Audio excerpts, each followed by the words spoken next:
कुछ समय बीता था कि संबरासुर के घर पर ही उस मत्स्य को लाया गया, भोजन के लिए रसोई घर में पहुंचाया गया, और जब उस मत्स्य के दो भाग किए गए तो उसके गर्भ से यह बालक पैदा हुआ।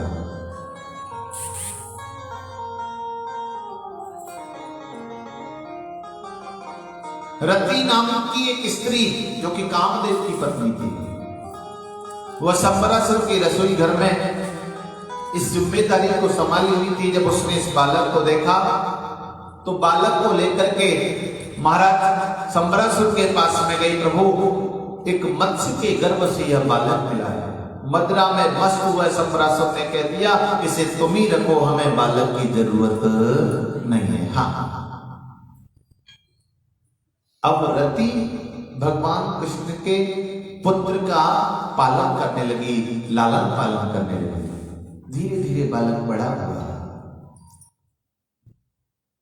एक दिन नारद जी आए। नारद जी ने कहा, रति तुम जानती हो ये कौन है जिनकी तुम सेवा कर रही हो? नहीं महाराज, मैं नहीं जानती। रति, जिस समय तुम्हारा पति कामदेव वश हुआ था, उस समय भगवान शंकर ने कहा था कि तुम्हारा पति भगवान कृष्ण के पुत्र के रूप में पैदा होगा, वो तुम्हें स्वीकार करेगा। तो ये जिसकी तुम सेवा कर रही हो वो कोई और नहीं, तुम्हारा पति प्रद्युम्न ही है, जो कि भगवान श्री कृष्ण का पुत्र है। संपूर्ण वृत्तांत नारद जी ने बताया। अब रति ने प्रद्युम्न को अस्त्र शस्त्र आदि का ज्ञान कराया, क्योंकि रति इन सब में परिपूर्ण थी। इन सब से परिपूर्ण होकर के जब युवा स्वरूप में प्रद्युम्न जी विराजमान हुए तो रति ने एक दिन कहा, सुनो, आप जानते हो आप कौन है? प्रद्युम्न ने कहा, देवी मैं नहीं जानता मैं कौन हूं। रति ने कहा, सुनो मैं बताती हूं आप कौन है। भवान नारायण सुतः संबरेण हतो गृहात्, अहं ते धिकृता पत्नी रतिकामो भवान प्रभु। भगवान नारायण सुत, आप भगवान नारायण के पुत्र हैं।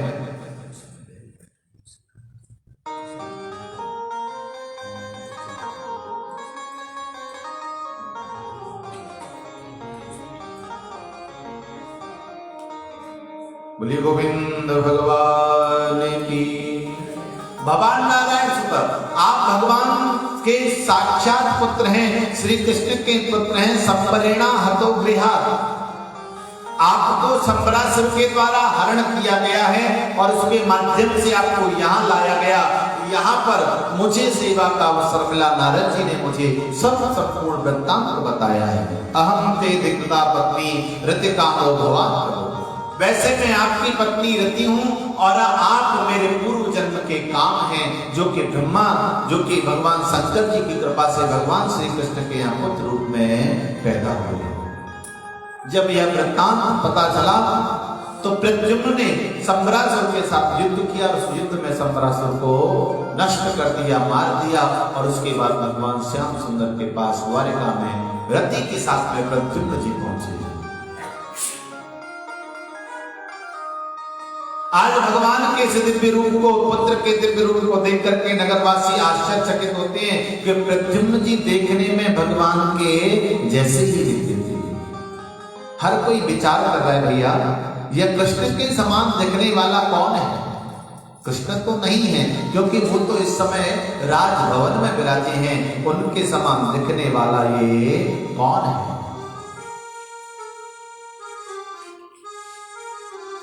प्रद्युम्न जी सबसे पूछ रहे हैं कि भैया श्याम सुंदर कन्हैया का दरबार किधर है, उनका भवन किधर है? हर किसी ने मार्ग बताया और बताए हुए मार्ग से भगवान के दरबार में जब प्रद्युम्न जी पहुंचे तो हर कोई देख करके आश्चर्यचकित हो गया।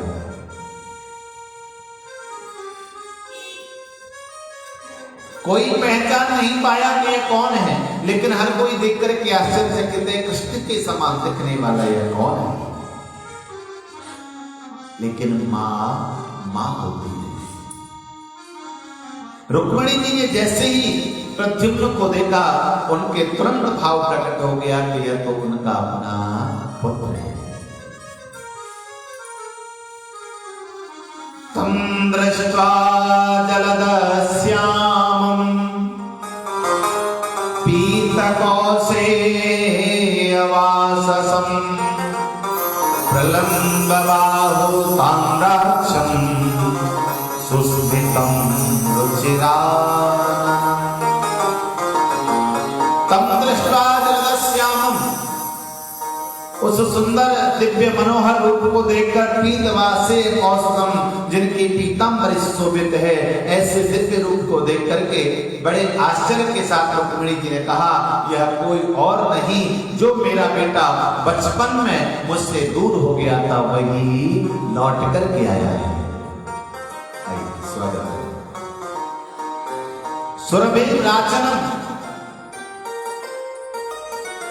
उसके दिव्य रूप को देख करके रुक्मिणी की पहचान गई। उसी समय भगवान के कहने से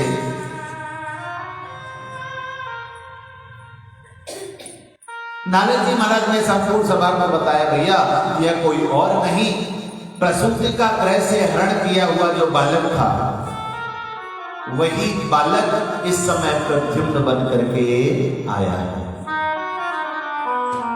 रुक्मिणी जी को तो बड़ी प्रसन्नता हुई है। एक तो बचपन का बेटा जो खोया था, जिसका हरण हुआ था, वह वापस आ गया, और दूसरा अकेला नहीं आया है, पुत्र वधू साथ में आया है। हाँ, किस प्रकार से, जैसे फिक्स डिपॉजिट होता है, हाँ, कुछ साल के बाद वो डबल होके मिल जाता है, तो उसी तरह से अकेले गए थे प्रद्युम्न जी और लौट करके डबल हो गए हैं। आज इस प्रकार से बड़े आनंद की प्राप्ति संपूर्ण नगर वासियों को हुई। हर कोई प्रसन्नचित्त है। अरे भैया देखो, कितने समय के बाद में हमें जाकर के और प्रद्युम्न की प्राप्ति हुई है।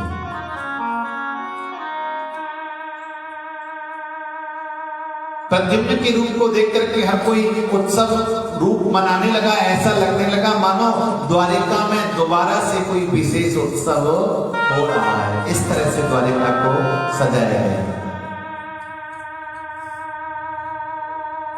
धीरे धीरे जीवन थोड़ा सा और आगे बढ़ा।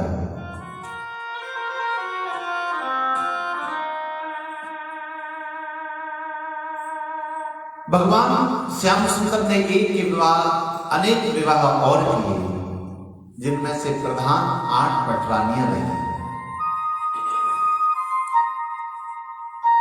वह कौन कौन सी रही, किस किस प्रकार से रही, आइए उसके बारे में हम अवश्य श्रवण करें। श्री राधे बोलिए बेली सरकार की, बांके बिहारी लाल की।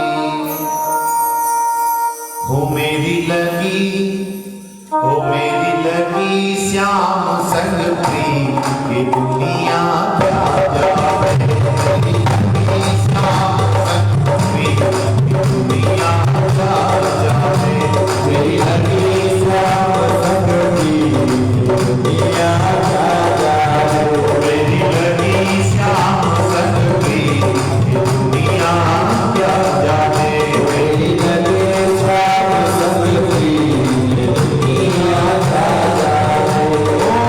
क्या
जब से जगत में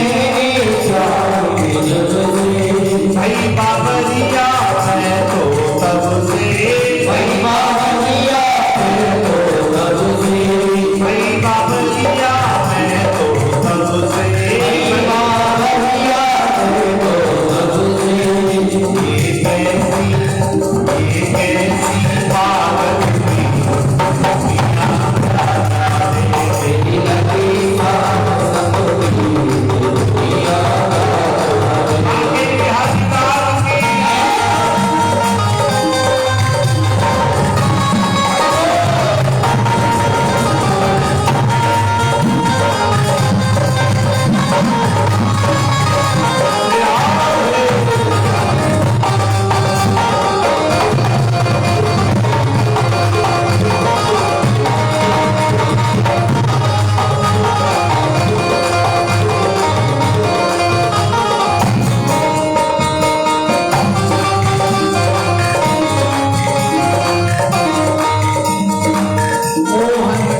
सुंदर सूरतिया मोहन की सुंदर सूरतिया दिल में बस गई मोहन मूर्तिया दिल में बस गई मोहन मूर्तिया लोग कहे मैं तो भई बावलिया लोग कहे मैं तो भई बावलिया जब से होई श्याम दुनिया जब से होई श्याम दुनिया मैंने छोड़ी जग की दुनिया क्या जाने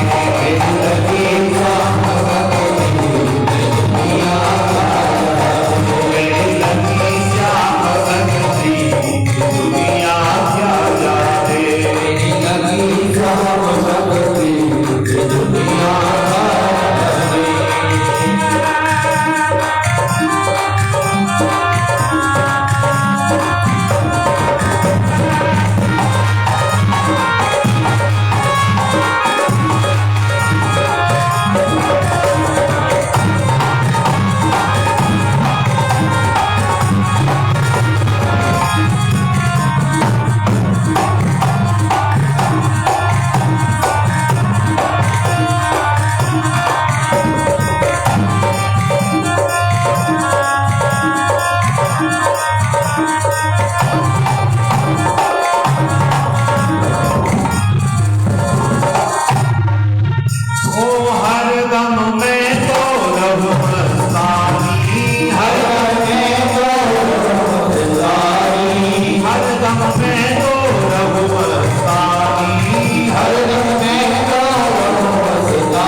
बांके बिहारी लाल की सांवरिया सरकार की जय जय श्री राधे।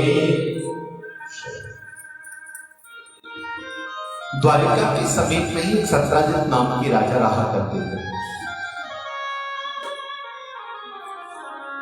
जिन्होंने भगवान सूर्य की घोर तपस्या की और उसके बाद सूर्य नारायण भगवान ने एक सेमंतक मणि प्रदान की।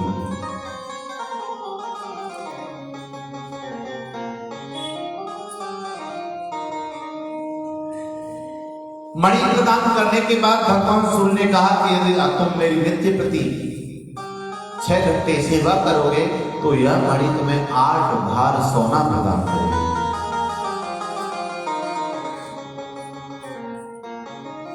मणि इतनी प्रकाशित कि ऐसा लगे कि मानो साक्षात सूर्यदेव ही प्रकट हो गए।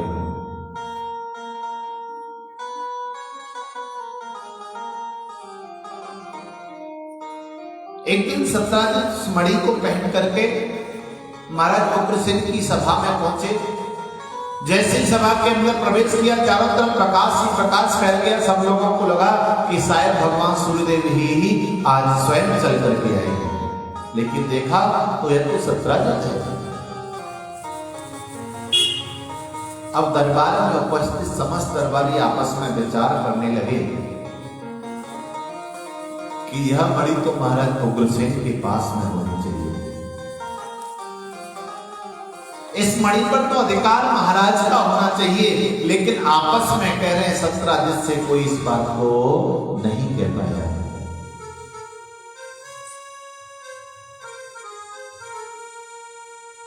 कन्या को जब यह बात पता चली और समस्त दरबार में उपस्थित गणमान्य लोग भी यही चाहते हैं, तो भगवान ने स्वयं यह बात सत्राजित से कह दी।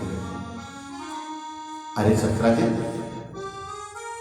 आपके गले में जो मणि सुशोभित है ना, आपसे ज्यादा वो महाराज उग्रसेन के गले में शोभा देगी, क्योंकि वह हम सबके महाराज हैं, इसलिए आप उन्हें मणि प्रदान करेंगे।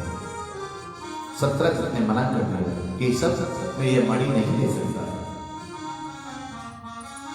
और जो भी चाहिए वो दे दूंगा, लेकिन मणि नहीं दे सकता, क्योंकि यह मणि मैंने बड़ी कठिन तपस्या के बाद प्राप्त की है और नित्य प्रति मुझे इसकी सेवा करनी होती है, उसके बाद ही इसका प्रभाव बना है।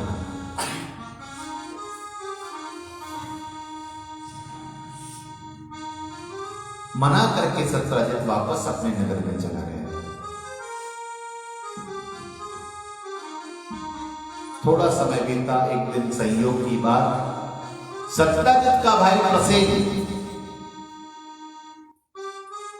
कहने लगा, भैया आज मेरा मन है कि मैं मणि को पहन करके शिकार के लिए जाऊं। सत्राजित ने मणि भाई को दे दी। प्रसेन मणि को गले में धारण करके शिकार के लिए गया, लेकिन दैवयोग का प्रभाव के मणि के साथ में प्रसेन वापस नहीं आया। संध्या हो गई तो सत्राजित को चिंता हुई कि अभी तक प्रसेन वापस क्यों नहीं आया। रात्रि के समय दूतों को भेजा, देखिए जंगल में जाकर के कहां पर सत्राजित का भाई प्रसेन है। संपूर्ण रात्रि भ्रमण किया और प्रातः काल हुआ तो समझ पाए कि भैया वह तो मरा हुआ पड़ा है। सबको लाया गया, देख करके सत्राजित अधीर हो गया। सत्राजित के मन में बात बैठ गई कि कृष्ण ने मुझसे यह मणि मांगी थी, मैंने उन्हें देने से मना कर दिया। शायद हो सकता है कृष्ण ने ही मेरे भाई की हत्या कर दी हो और मणि का हरण कर लिया हो, क्योंकि प्रसेन का शव मिला लेकिन मणि वहां नहीं मिली। सत्राजित ने अपनी सभा में कही और धीरे धीरे यह बात ठाकुर जी तक पहुंच गई। देखो, जीवन में कोई अच्छा कर्म आप करो, कोई शुभ कर्म करो, तो प्रयत्न करने के बाद भी वह ज्यादा लोगों में नहीं पहुंच पाएगा। लेकिन जरा सा कोई ऊंच नीच काम हो जाए, है? जरा सा कोई ऊंच नीच काम हो जाए तो महाराज आपको कहने की जरूरत नहीं है, लोग अपने आप ही पूरी जगह में उस बात को फैला देते हैं। अच्छी बात को कोई नहीं पहुंचाता, एक जगह से दूसरी जगह कोई ट्रांसफर नहीं करता, लेकिन ऐसी बात तुरंत पहुंच जाती है। ये मनुष्य की प्रवृत्ति ऐसी है साहब, इसमें कोई क्या करे, क्योंकि शुभ कर्म में तो रुचि रही नहीं है, वो बात करने में तो आनंद ही नहीं आता है, आनंद ही उन बातों में करने में आता है जो न होने वाली हो, है? जरा सा किसी के कुछ हो जाए कि पूरे नगर में बात तुरंत फैल जाती है। और अच्छा कर्म करो, कथा हो रही है 7 दिन से, शायद लोगों को पता भी नहीं होगा कि यहाँ कथा हो रही है, इतने होर्डिंग लगने के बाद। हाँ, ऐसा ही सत्रह की बात का हुआ। इसने कहा कि मुझे लगता है कि शायद भगवान ने मणि का हरण कर लिया, तो यह बात भगवान तक पहुंच गई। और एक और बात है, बात जब शुरू होती है तो इतनी सी होती है और पहुंचते पहुंचते वो इतनी लंबी हो जाती है कि आप समझ भी नहीं सकते। हाँ, उसमें हमारा लच्छेदार गोलादार इतनी बातें मिलाई जाती हैं कि अगर जिससे कहा था उससे पूछा जाए तो वो कहेगा भैया माथा ही पकड़ लेगा, मैंने तो ये कहा था, ये कैसे पहुंच गई भगवान करने का। तो भगवान के पास खबर पहुंच गई कि तुमने प्रसेन को मारा है, मणि का हरण कर लिया है। भगवान ने कहा ऐसा तो नहीं हुआ। उद्धव जी ने कहा लेकिन बात तो फैल गई। भगवान समझ के देखो भैया, ये सत्रह की गलती नहीं है, तो बोलिए मेरा ही दोष है, क्योंकि मैंने चतुर्थी के चंद्रमा के दर्शन कर लिए, तो मुझे अपयश तो मिलना ही था, कलंकित होना ही था। तो उद्धव जी ने कहा अब कैसे करोगे, आपने तो मणि हरण नहीं की। बोले कोई बात नहीं, हम मणि हमने भले हरण नहीं की हो, लेकिन अब इसको दूर करने के लिए हमें मणि को खोजना पड़ेगा। कैसे खोजोगे? बोले पहले वहां चलते हैं जिस जगह पर प्रसेन का सब मिला था, शरीर मिला था।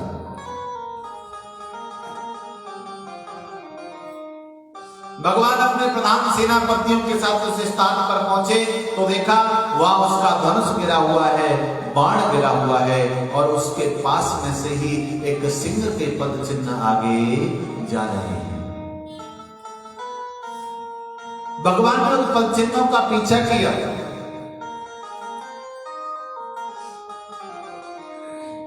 पद चिन्हों का पीछा करते हुए भगवान गए तो क्या देखा, एक गुफा के बाहर वह सिंह मरा हुआ पड़ा है, और वहां से एक अलग तरह के पद चिन्ह गुफा के अंदर जा रहे हैं। भगवान समझ गए जिसने सिंह को मार दिया वह साधारण नहीं है। ठाकुर जी ने सेनापतियों से कहा सुनो, आप बाहर रह करके 15 दिन तक प्रतीक्षा करना, अगर आ जाऊं तो ठीक है, नहीं तो आप वापस द्वारिका चले जाना, मैं अपने आप पहुंच जाऊंगा।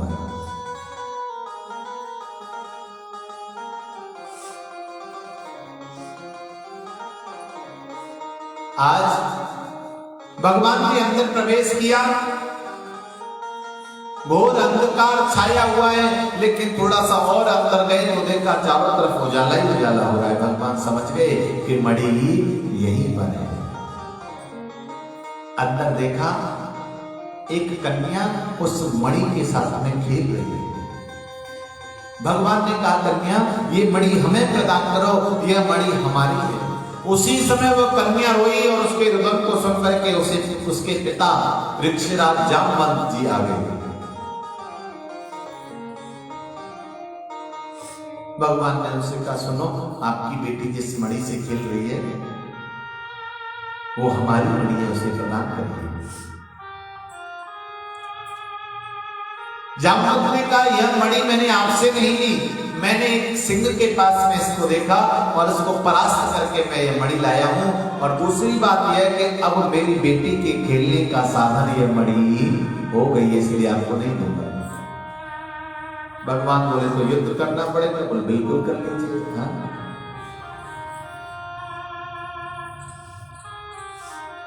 द्वंद्व युद्ध प्रारंभ हुआ, मल्ल युद्ध प्रारंभ हुआ। ऐसा वर्णन आता है कि 27 दिन तक युद्ध चला, कोई भी थकने को तैयार नहीं।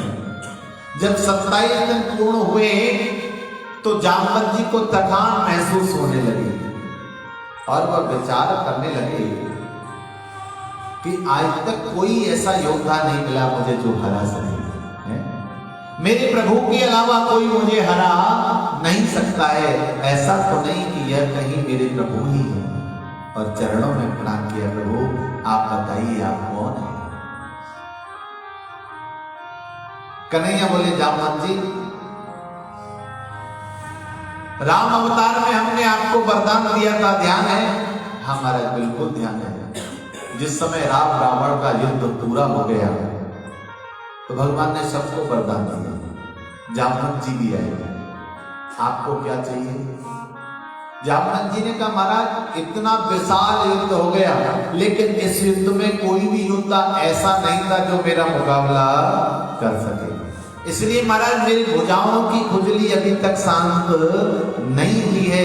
अगर देना चाहते हैं तो मुझे ऐसा वरदान दीजिए कि कोई योद्धा आकर के मेरे साथ युद्ध करे, जो मुझे परास्त करे, जो मुझे युद्ध में कुछ समय तक तो झेले। तब राम जी ने कहा, चिंता मत करो, इस अवतार में नहीं, लेकिन अगले अवतार में जब मैं आऊंगा तो ये इच्छा पूरी मैं स्वयं ही करूंगा।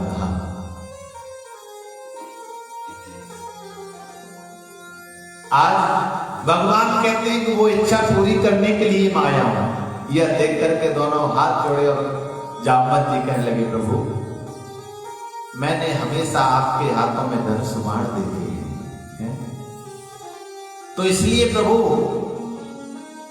अब आप वही रूप बनाइए। कित मुरली कित चंद्रिका कित गोपिन को साथ, अपने जन के कारण श्री कृष्ण बने रघुनाथ। आज मुरली को हटा करके ठाकुर जी ने धनुष बाण को धारण किया। बोले राजा रामचंद्र भगवान की। और उस रूप को देख करके ही चरणों में प्रणाम किया। जामवंत जी ने, प्रभु मैं आपके चरणों में बार बार प्रणाम करता हूँ, बार बार प्रणाम करता हूँ। राम जी के दिव्य स्वरूप को देख करके आनंदित हुआ। ठाकुर जी बोले, सुनो अब ये रूप देख लिया, अब मैं वापस अपने रूप में आ जाऊं। जामवंत जी कहने लगे, प्रभु तनिक देर और ठहर जाइए, क्योंकि अभी मैंने जी भर के आपके स्वरूप को देखा नहीं था। और जामवंत जी कहने लगे, जरा देर ठहरो राम, जरा देर ठहरो राम, तमन्ना यही है, अभी हमने जी भर के देखा नहीं है, अभी हमने जी भर के देखा नहीं है, अभी हमने जी भर के देखा नहीं है। जरा ठहरो राम, जरा ठहरो राम, तमन्ना यही है, अभी हम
हमने जी भर के देखा नहीं है, अभी हमने जी भर के देखा नहीं है।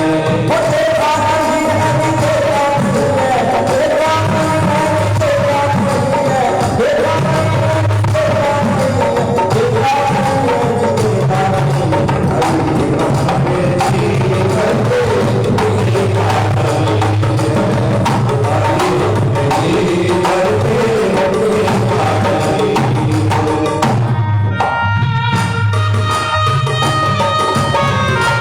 है,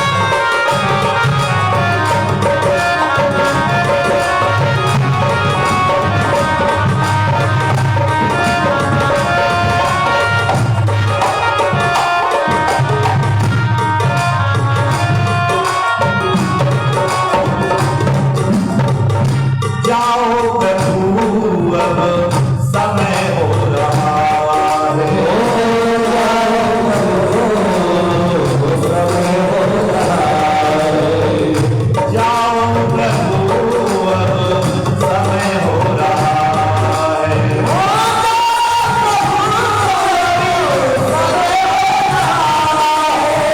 घरों का उजाला भी कम हो रहा है,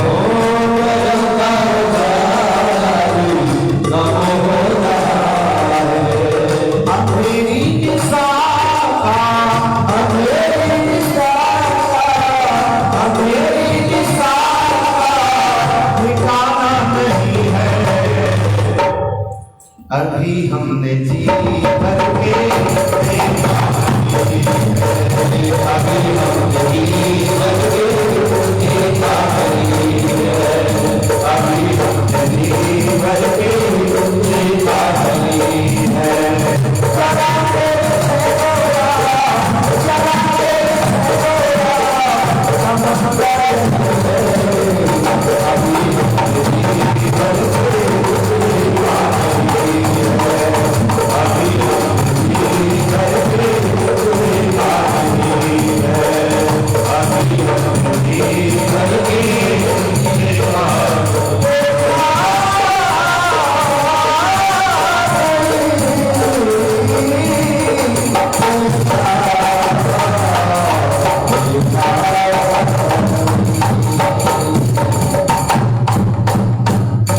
बोली राघवेंद्र सरकार की जय हो।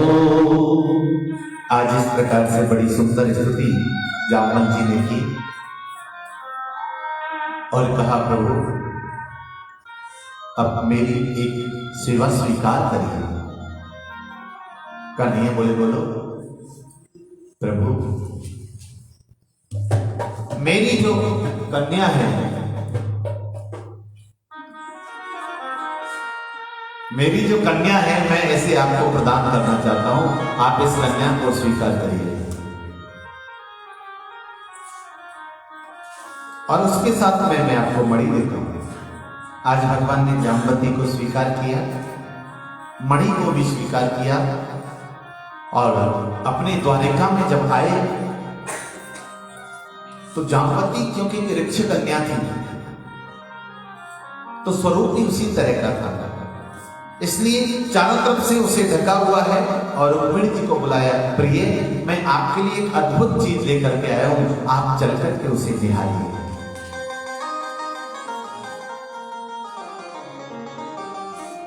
और आज जैसे ही रुक्मिणी जी ने पर्दा हटाया और जामवती को देखा तो रुक्मिणी की दृष्टि पड़ने मात्र से जामवती एक सुंदर दिव्य कन्या के रूप में भक्तवत्सल भगवान की जामवती का एक दिव्य रूप बना और उन्होंने प्रभु चरणों में प्रणाम किया। इस तरह से ठाकुर जी का यह दूसरा विवाह संपन्न। मणि सतराजित को पहुंचा दी।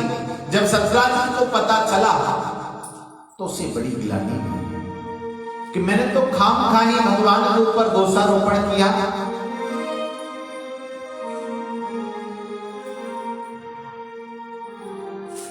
यह मणि कोई और हड़प करके ले गया, वो तो भगवान ने मुझे बड़ी मणि वापस कर दी। अब किसी ने इसे समझाया कि सुनो कलंकित तो तुमने ही किया था, अपयश तो तुमने ही फैलाया था ना, इसलिए अब तुमको ठाकुर जी के साथ कोई अपना संबंध जोड़ना चाहिए। कैसे? तो किसी ने समझाया, सुनो तुम्हारी एक कन्या है, इस मणि को और कन्या को दोनों को भगवान को दे दो। सत्राजितः स्वतनयां कृष्णाय कृतकिल्मिषा स्यमन्तकेन मणिना स्वयमोऽध्यस्य दन्तवा। सत्राजितः स्वतनयां कृष्णाय कृतकिल्मिषा। आज सत्राजित ने अपनी उस कन्या का विवाह ठाकुर जी के साथ करने का विचार किया। भगवान के पास में पहुंचा और कहा, प्रभु इस मणि को और इस कन्या को आप दोनों को स्वीकार करिए, मैं इन दोनों को आपको प्रदान करना चाहता हूं। इस तरह से भगवान ने कन्या को तो स्वीकार कर दिया और मणि को वापस दिया कि भैया इस मणि को तुम अपने पास रखो, मुझे मणि नहीं चाहिए।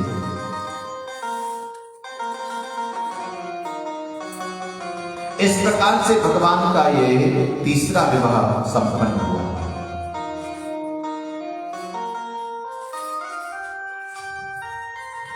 भगवान नाना प्रकार की दिव्य लीलाओं के साथ अपने स्वरूप को, अपने जीवन को आगे बढ़ाने लगे।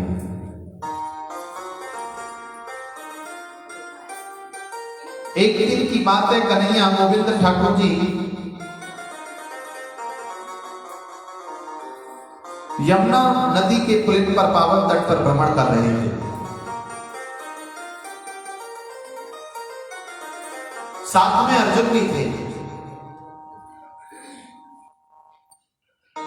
भगवान एक जगह विराजित थे, अर्जुन थोड़ा भ्रमण कर रहे थे। तो अर्जुन ने देखा एक श्यामल स्वरूप वाली कन्या और विशेष आराधना में लगी हुई है। भगवान ने पूछा, देवी आप कौन हैं, इसलिए इतनी घोर तपस्या कर रही हैं? तो उस कन्या ने कहा, प्रभु हे अर्जुन सुनो, अहम देवस्य सवितुर दुहिता पतिमेच्छति विष्णु वरेण्यं वरदं तपः परममास्तिका। अहम देवस्य सवितुर दुहिता पतिमेच्छति। मेरा नाम कालिंदी है, यमुना है। मैं सूर्य की पुत्री हूं, यम की बहन हूं।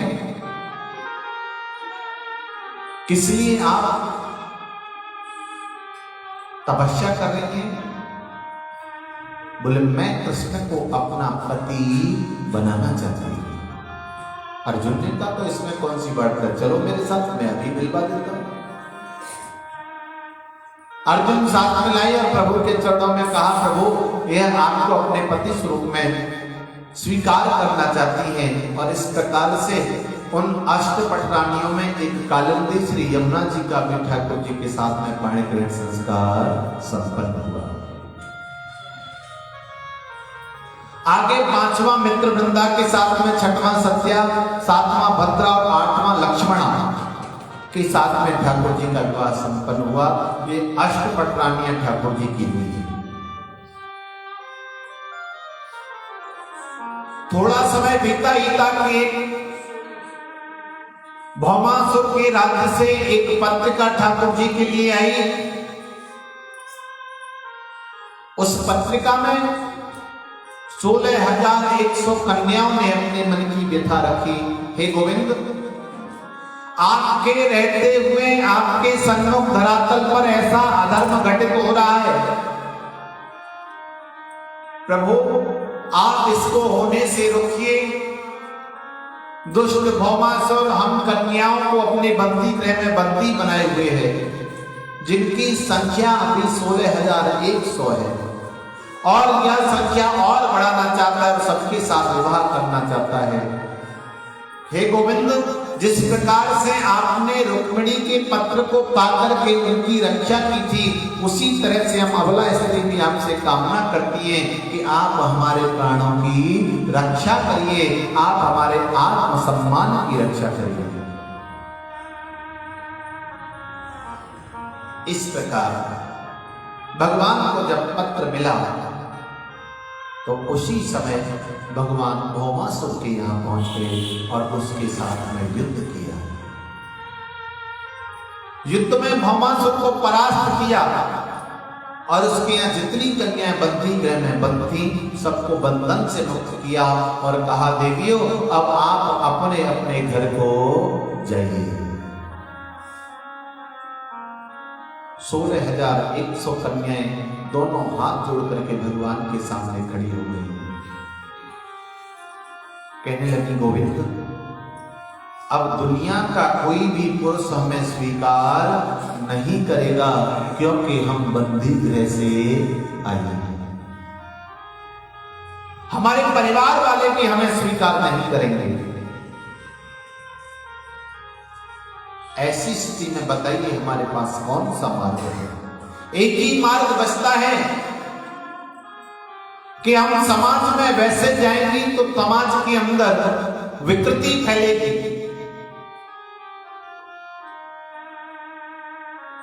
और दूसरा मार्ग है कि हम चाहें तो अपने प्राणों की आहुति दे दें, खुद को नष्ट कर दें। दुनिया में जाने के लिए और कोई तीसरा मार्ग नहीं है। अगर तीसरा मार्ग कोई है तो जीवन जीने का वह एक ही मार्ग है कि प्रभु आप अपने चरणों में हमें भी शरण दे दें। भगवान ने विचार किया, समाज ने स्वीकार नहीं करेगा, समाज से विकृति पैदा होने का डर रहेगा। अगर इतनी कन्या एक साथ मिलकर के आत्मदाह करेंगी तो ये तो ठीक नहीं है। इसलिए ठाकुर जी ने उन सब की सब कन्याओं को स्वीकार किया। इस प्रकार से ठाकुर जी के 16,108 विवाह संपन्न हुए। बोले गोविंद भगवान की जय। एक और विवाह भगवान का हुआ है, पता है आपको? जो किशोरी जो हैं, जो श्यामा जो है, राधा जी, उनके साथ भगवान का सर्वप्रथम विवाह हुआ था। श्रीमद् भागवत में तो नहीं, लेकिन गर्ग संहिता, ब्रह्म वैवर्त पुराण आदि में इसका वर्णन मिलता है। कभी आप मथुरा जाएं तो माठ क्षेत्र में एक भांडीर नाम का वन है। जिन लोगों ने 84 कोस की यात्रा की है उन्हें पता होगा। उस भांडीर वन में ही भगवान का और किशोरी जो लाडली जो श्री राधा जी का विवाह संस्कार संपन्न हुआ, जिसके ब्रह्मा स्वयं आचार्य रहे थे।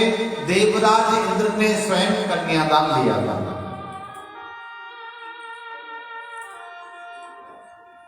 जिनके माध्यम से वेदों की उत्पत्ति हुई, ऐसे ब्रह्मा उस विवाह के आचार्य रहे थे।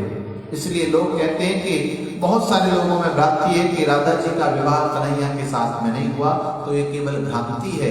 वास्तव में ठाकुर जी का विवाह किशोरी जी के साथ में संपन्न हुआ था। बोलिए अलवेली सरकार की। अब आइए विचार करते हैं 16,108 क्या है, क्या स्वरूप है, किस भाव से हम इसे देखें।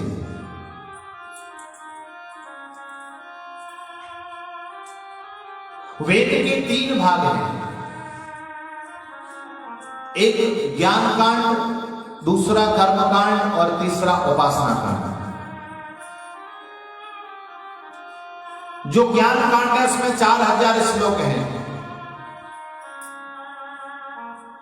दूसरा जो कर्म कांड भाग है उसके अंदर 80,000 श्लोक हैं, और तीसरा जो उपासना कांड है उसके अंदर 16,000 श्लोक हैं, श्रुतियां हैं, मंत्र हैं।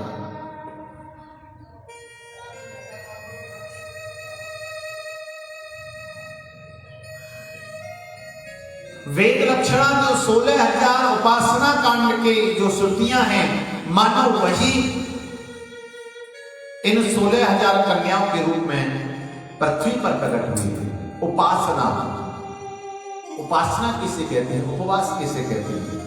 उपवासम वसति सह उपासना, उपवास जिसमें मन से भगवान के समीप रहा जाए, जिससे मन प्रभु के चरणों में लगे, उसे उपासना कहते हैं। उपवासम वसति सह उपासना, जिस दिन ज्यादा भगवान के समीप रहा जाए मन से, वह उपासना है।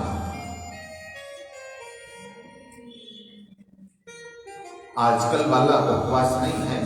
आजकल किसी से पूछो क्या है, हमारा व्रत है एकादशी का है, तो क्या लिया? बोले कुछ नहीं, बस थोड़ा सा फलार सुबह ले लिया था, थोड़े से आलू थे हैं और थोड़ी बहुत पकौड़ी थी और ड्राई फ्रूट था साथ में, बस ज्यादा नहीं लिया था, इतना ही था।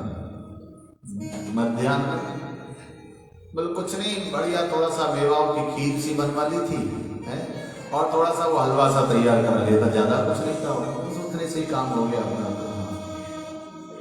शाम को भी हमारा ज्यादा कुछ नहीं था, तो वो बूटी की थोड़ी सी पूड़ियां बनवा ली थी और 1-2 सब्जी थी और कुछ मीठे में कुछ बना दिया था, बहुत ज्यादा कुछ नहीं था, हल्का ही था बस।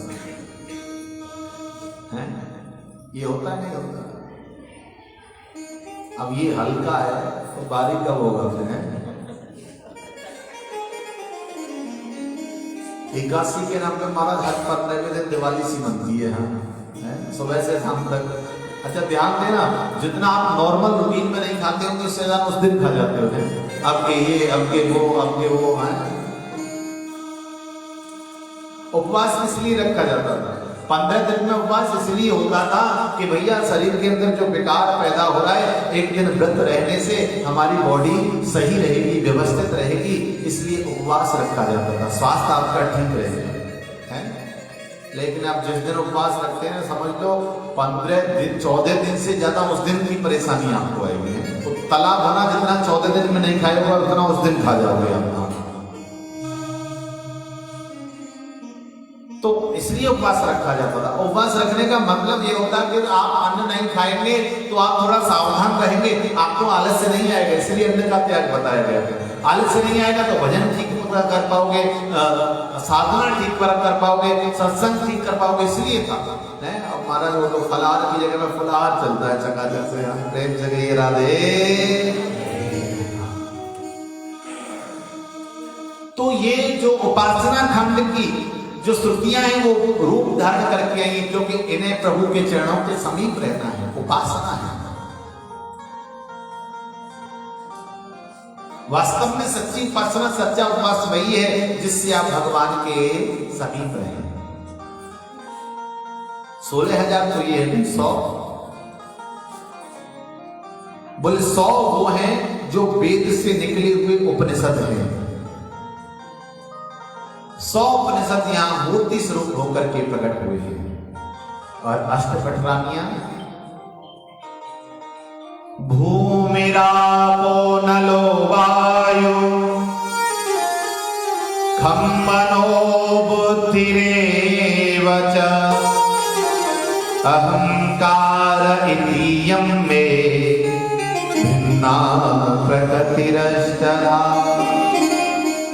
अष्टधा प्रकृति ही 8 पटरानियां हैं, जिनके अंदर सर्वप्रथम 5 तत्व हैं। भूमि, जल, अग्नि, वायु, आकाश, यह 5 तत्व हो गए। और 3 कौन है? मन, बुद्धि और अहंकार। ये 8 को मिलाकर के अष्टधा प्रकृति बनती है। यही 8 पटरानियां हैं। बोली भक्त वत्सल भगवान की। अब थोड़ा सा समय और परिवर्तन हुआ। एक दिन नारद जी के मन में विचार आया, मैं दुनिया में देखता हूं व्यक्ति एक विवाह करने के बाद जीवन पर्यंत परेशान रहता है? और ये हमारे ठाकुर जी इन्होंने 16,108 कर ली, तो कैसा चल रहा है इनका ग्रह?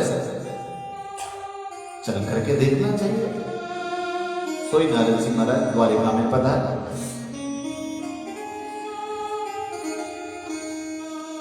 जब द्वारिका में पधारे तो सबसे पहले रुक्मिणी जी के ही भवन में गए।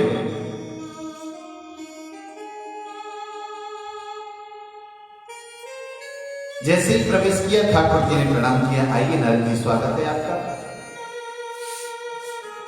प्रणाम किया, बंधन हुआ, जलपान इत्यादि हुआ। नारद जी बोले यहाँ तो ये स्वयं बैठे तो यहाँ तो बात बनने वाली है। आगे गए सत्यभामा के यहाँ तो देखा वहां पर भी वेद अध्ययन कर रहे हैं, वहां से भी आए। अब नारद जी ने कहा बाहर से पूछ लेता हूं, जिस भवन में भगवान नहीं होंगे मैं उसी में जाऊंगा। सो महाराज दरवाजे से पूछते हैं, जहां से भी पूछते हैं, हर जगह से यही जवाब मिलता है, अभी प्रभु जी सो रहे हैं, अभी प्रभु जी अध्ययन कर रहे हैं, अभी सत्संग कर रहे हैं, अभी संतों के साथ में बैठे हैं। सुबह से शाम हो गई, कोई भी घर ऐसा नहीं मिला जिसमें भगवान न हो। जब संध्या हो गई तो बोले कोई बात नहीं, थोड़ी देर कुछ फलाहार कर लेता हूं, उसके बाद फिर आगे जाऊंगा। अब जैसे ही फलाहार करने के लिए पहुंचे, प्रवेश किया, भगवान ने बिठाया, आइए बिराजिए। बैठ गए भाव के साथ, श्रद्धा के साथ तन्मय होकर गए।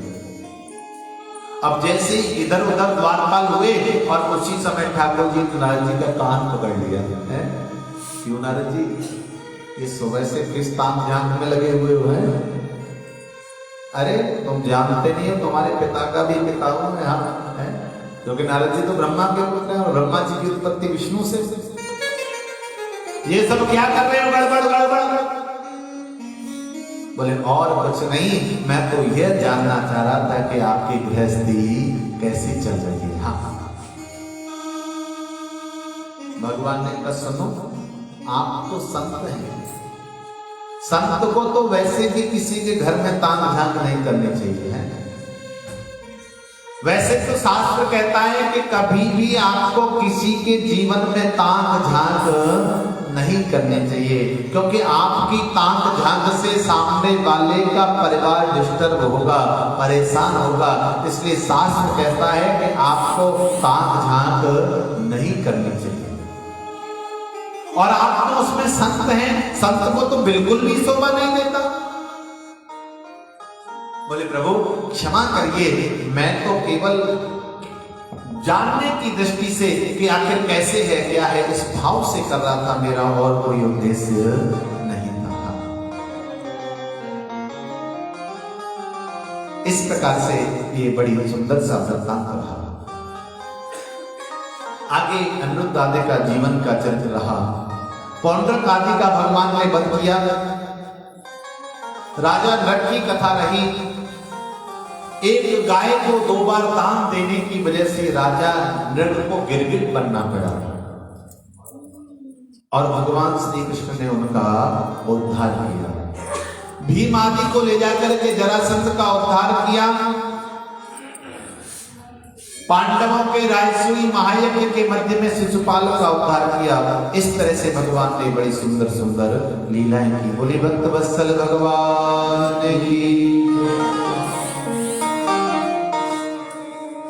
शास्त्र कहता है जीवन में आपको अग्रसर होने के लिए केवल मेहनत करना ही पूरा नहीं है, उसके साथ साथ भगवत कृपा का होना भी आवश्यक है।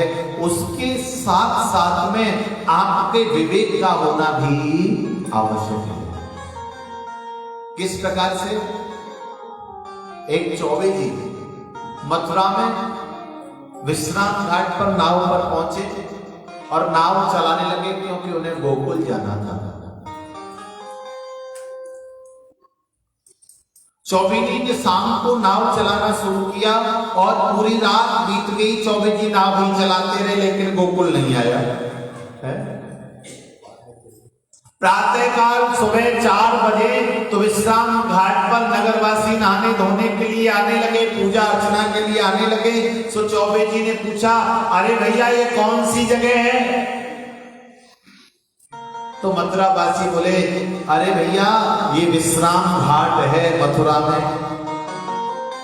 चौबे जी को बड़ा आश्चर्य हुआ, पूरी रात हो गई नाव चलाते चलाते, विश्राम घाट से ही प्रारंभ किया था और अभी भी विश्राम घाट में हूं, ये कैसे संभव है? चौबे जी ने कहा भैया मैं तो गोकुल जा रहा था, पूरी रात्रि हो गई मुझे नाव चलाते चलाते, गोकुल क्यों नहीं पहुंचा? किसी ने ध्यान दिया और कहा अरे चौबे जी गोकुल कैसे पहुंचोगे? अरे जो नाव रस्सी से बंधी हुई थी ना, वो रस्सी को तो तुमने खोला ही नहीं है, जब तक रस्सी नहीं खोलोगे तो नाव आगे कैसे जाएगी? यहां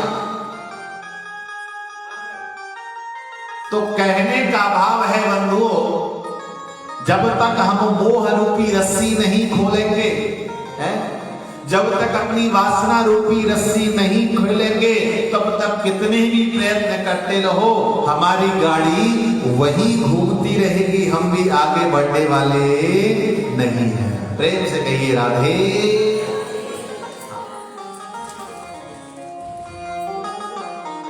इसलिए भगवान कहते हैं कि जीवन में आगे बढ़ना है तो मोह को छोड़ना होगा, बंधन को छोड़ना होगा, तो तुम्हें मेरी प्राप्ति हो जाएगी।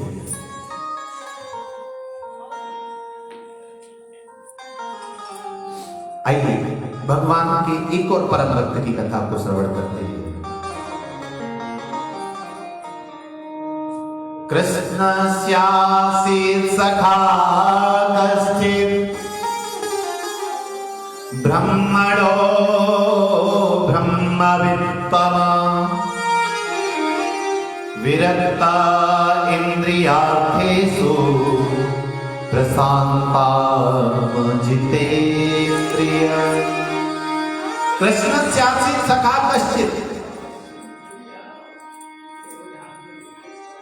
शास्त्रों में वर्णन आता है कोई एक भगवान श्री कृष्ण का सखा, और कैसा सखा? ब्रह्मणो ब्रह्मवित्तम, जो स्वयं ब्राह्मण और ब्रह्म की वृत्ति को धारण करने वाला। विरक्ता इंद्रियार्थेषु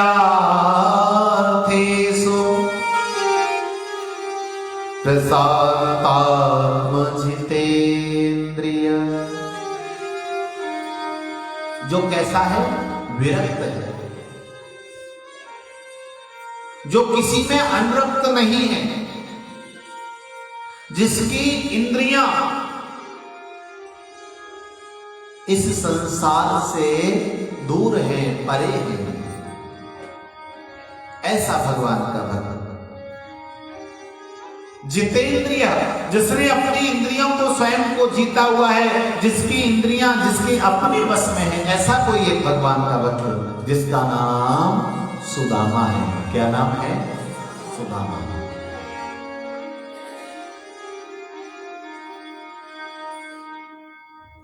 वेद और विद्या के बारे में जानने वाला, धर्म को हृदय में धारण करने वाला, ऐसा दिव्य स्वरूप वाला यह भगवान का मित्र, भगवान का सखा सुदामा।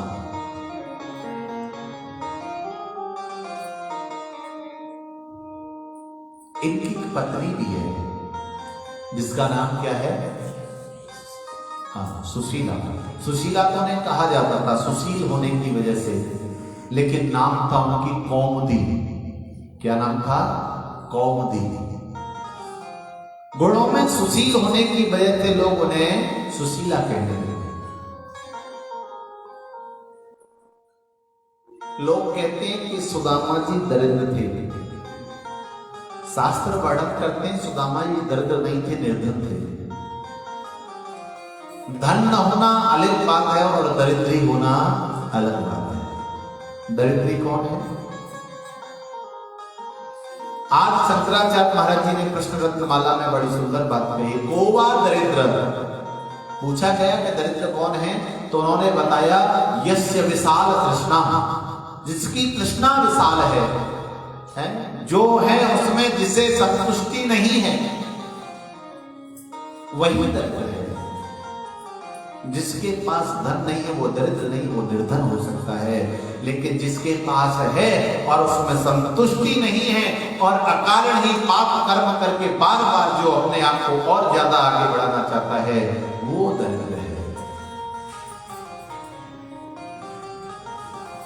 यस्य विशाल कृष्णा, कोई एक महात्मा जी थे, उन महात्मा जी को कहीं से अपने पुराने समय की कुछ मुद्रा मिल गई। महात्मा जी ने उसने अपने कमंडल में डाल लिया और कहा, भैया जब कोई दरिद्र व्यक्ति मिलेगा तो मैं उसे ये जरूर प्रदान करूंगा। बहुत समय बीत गया, कोई दरिद्र व्यक्ति मिला ही नहीं। एक समय की बात है, चारों तरफ अफरा तफरी मच गई। बोले क्या हुआ? किसी ने कहा, महाराज जो पश्चिम दिशा का राजा है ना, उसने पूर्व दिशा के राजा के ऊपर आक्रमण कर दिया है। क्यों? बोले पूर्व दिशा का जो राजा है ना इस समय कमजोर है और पश्चिम दिशा का राजा अपने राज्य को बढ़ाना चाहता है, इसलिए आक्रमण कर दिया। पश्चिम दिशा का राजा जब सामने आया तो संत ने रोका, ठहरिए ठहरिए महाराज। राजा रुक गया। राजा विचार करने लगा, शायद मैं युद्ध के लिए जा रहा हूं तो महात्मा जी आशीर्वाद देने आए होंगे। महाराज क्या किया? हाथ करिए। और जैसे ही राजा ने हाथ किया, उसी समय महात्मा ने जो मुद्रा अपने पास थी वह उसके हाथ पर लग गई। राजा ने कहा, यह क्या महाराज?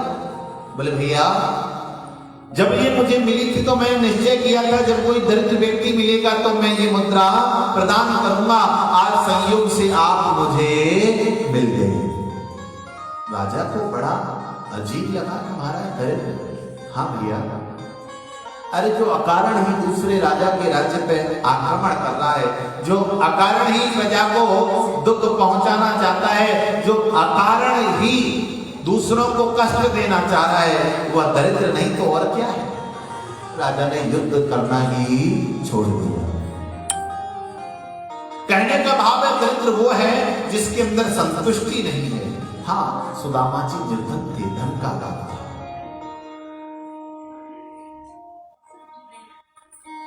निर्धनता भी इस कदर थी कि कई कई दिन महीने में सुदामा जी के यहां एकादशी का व्रत हो जाता था। अर्थात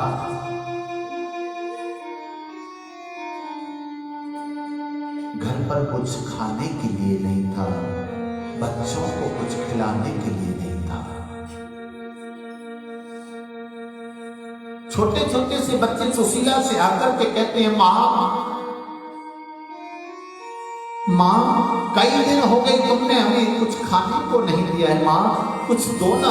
माँ ऐसा लगता है कि अब तो प्राण निकल ही जाएंगे, माँ कुछ तो खिलाइए। सुशीला ने चूल्हे पर एक पतीले के अंदर और पत्थर का टुकड़ा डाल दिया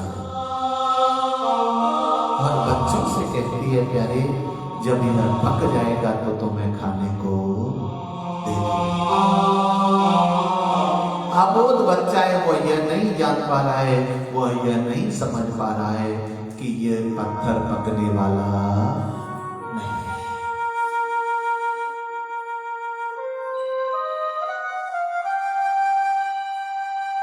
आज सुशीला भगवान को याद करती है, गोविंद मैंने कभी आपसे धन नहीं मांगा था, कभी संपत्ति नहीं मांगी थी, लेकिन इतनी तो कृपा की होती जब मुझे यह संतान दी तो इसका पेट भरने की सामर्थ्य तो दी होती।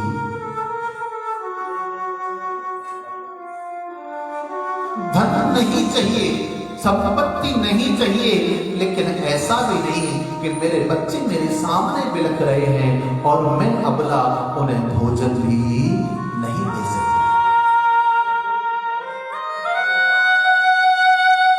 इतनी भी गरीबी क्यों? आज बच्चे रोते रोते विलाप करते करते सो गए और उसी समय सुशीला के दरवाजे पर एक भिक्षुक आया।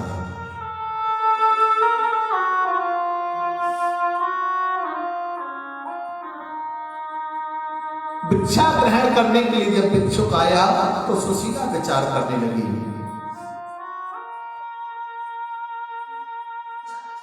मेरे पास देने के लिए कुछ भी नहीं है। अगर मैं भिक्षुक को खाली हाथ दरवाजे से भेज दी तो ये मेरे पुण्यों को लेकर के चला जाएगा, और देने के लिए कुछ भी नहीं है। सुशीला स्वयं बाहर आई, प्रणाम किया और कहा, हे भिक्षुक महाराज,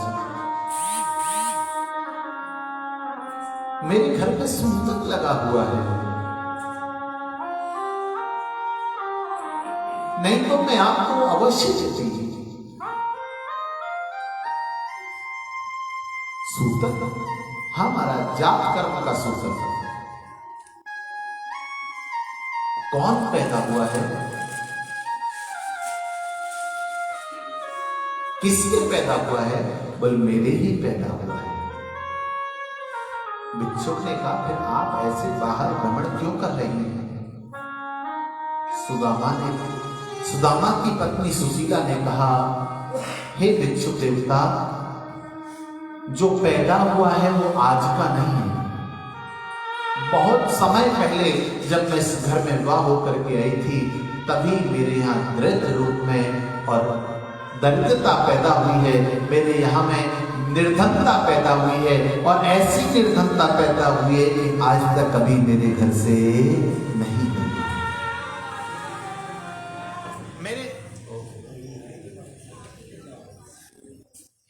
मेरे घर में निर्धनता रूपी सूतक लगा है,